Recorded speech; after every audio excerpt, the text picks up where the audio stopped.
ভেন্ডিটা হচ্ছে যে আমি এখন নাড়াচাড়া করে নেব। তো আপনারা চাইলে এভাবেও রান্না করতে পারেন। দেখেন আমি কিভাবে রান্না করি, এটা পুরো মানে খেতে অনেক ভালো লাগে। আমি কষানোর সময় হচ্ছে যে চুলার আঁচটা একটু কমিয়ে নিয়েছি, কেননা এটা আস্তে আস্তে হইতে হবে। ভেন্ডিটা যেহেতু হচ্ছে যে একটু আমরা দেখবেন যে যখন রান্না করি তখন হচ্ছে যে কেমন যেন লোড লোড হয়ে যায়, তো সেই জন্য আমি আস্তে আস্তে হচ্ছে যে কষিয়ে নিয়েছি। তো হচ্ছে আমার কষানোর শেষ, এখন আমি পানি দিয়ে নেব। পানিটা আমি একবারে দিয়ে দেব। তো এটার সাথে আমি এখন মাছ দিয়ে দেব। তারপর হচ্ছে যে এখানে যা যায় যে কাঁচামরিচ দিয়ে দেব। তারপর হচ্ছে যে একটু আমি ঢাকনা দিয়ে দেব। আর হচ্ছে যে চুলার আঁচটা একটু আমি বাড়িয়ে নেব।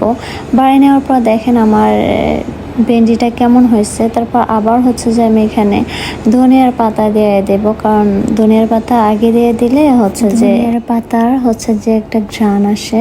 তো আমার